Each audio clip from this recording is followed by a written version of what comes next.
Hello everybody, Rage Beast 99 back at it again, and in today's video, I'll be doing I guess you can say, re-review. I already reviewed this locomotive in the past, but it was a really bad review in my opinion, so I thought I might as well redo it. So we'll be reviewing this, Bachmann 060 slope tender engine shunter. So first things first, let's take a look at the tender.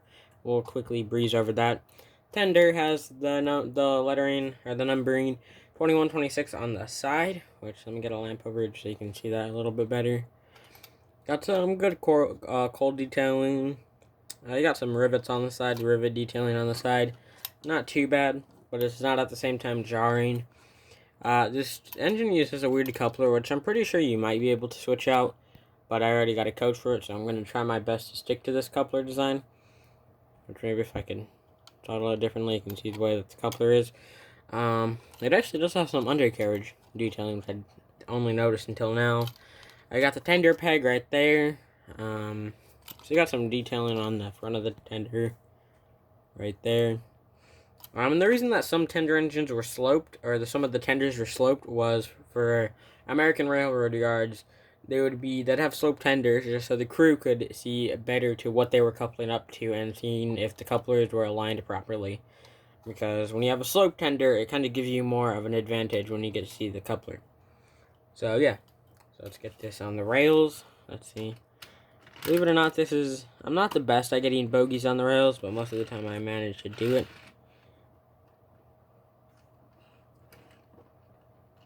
Let's see, I think I got that on. Next up, let's take a look at the 060 itself. So this is the AT and SF. I don't know what the AT stands for, but I do know what the SF stands for Santa Fe. So one thing I hate about the locomotive is it has a fake American coupler. This American coupler just doesn't do nothing at all, which is something I very much do hate. But it does, on the backside of wheels, it has traction tires, which it does mean it gives it just a little bit more strength. It has some handrails, which are luckily intact. They come through to the side. Got some, I would believe those would be doors for the cab, because I'm pretty sure no cab window would be that big. Not to mention it's right on the footplate, so it would make sense. You got a bell, a whistle, and whatever that thing is, maybe a safety valve. I don't exactly know. We've got a silver cab. Got like I guess, kind of like a step stool, like a step ladder on it. Kind of like a, snowplow in a sense. So you can see the motor right there. That's the motor up there. Says Bachmann underneath. You got literally barely any cab detailing up into there. And overall, you have very minimal detailing, but considering I only paid like $30 for this, I got what I paid for, okay? And not to mention, these aren't too incredibly expensive. I wouldn't recommend paying any more than $40 for one of these locomotives, because the detailing on them is quite bare. Not to mention, if you're looking for a fast locomotive, these may not be the best, because they are decently slow locomotives, considering it's only an 060. It's not like you're getting a speed demon. So, next thing's next. Let's just quickly give it a little running session. Okay, there you go.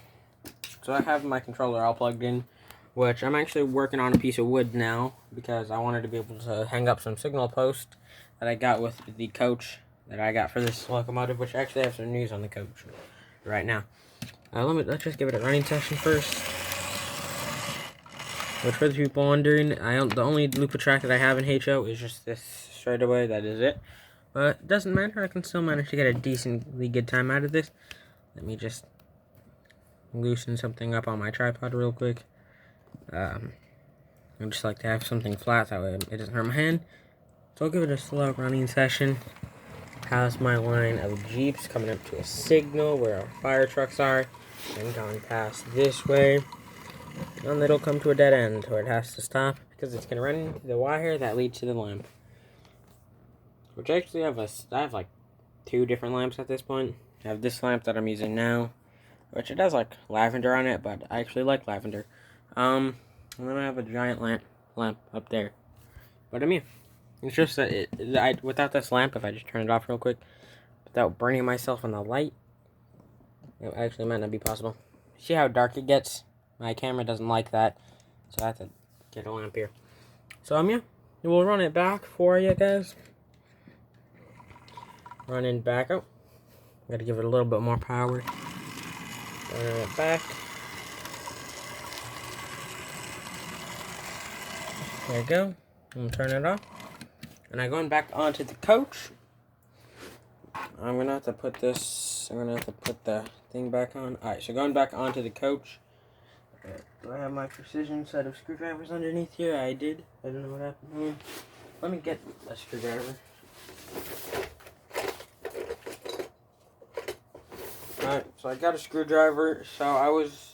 Oops, I just threw it on accident. I was servicing my coach, which this is the end of the review. If you want, you can go ahead and leave. This is just for my coach.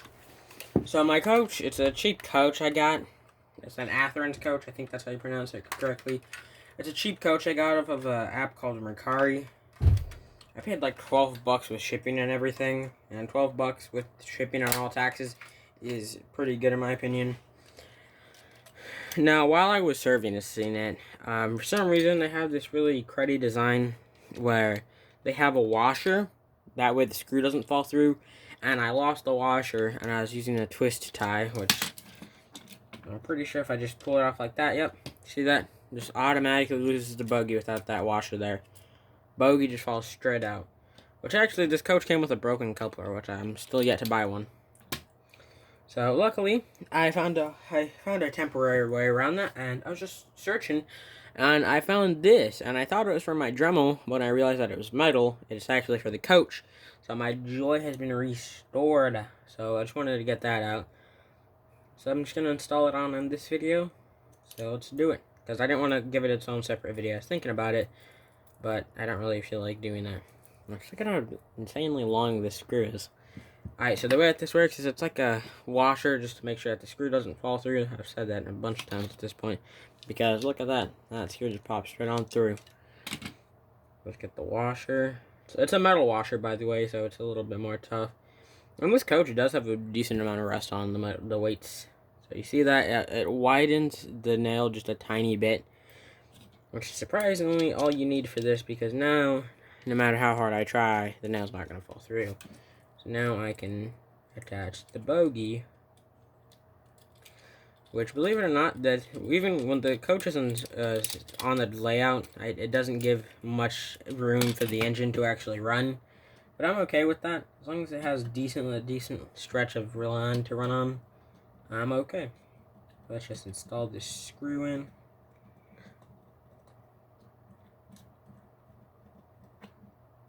Just like that. And now the coach is all back to its full health. The only thing I need to buy is a coupler for the back, for this end of it, which my camera just got out of focus, I didn't realize that. And I need to buy some replacement windows for it. So besides that, also I taped in the windows because this window set had a tendency to fall off whenever I was servicing the coach. But yeah, I just wanted to say that. So yeah. Let me know if you guys want more HO content, because that's actually what I like putting out now, because HO is pretty fun. Not to mention, any hobby is expensive if you sink your teeth into it. That just goes with any hobby. But HO is just kind of fun. If you like steam engines, it's even more fun, because you can have a train that you like. You can have just a model of it, because I doubt somebody would have the space for a big boy locomotive in their backyard. It's just, I think, maybe somebody doesn't have that much space to hold like a 132-foot long engine. But anyways, that's going to wrap it up for today's video. If you liked and you enjoyed, make sure to leave a good old-fashioned like, and thanks for watching, and bye for now, guys.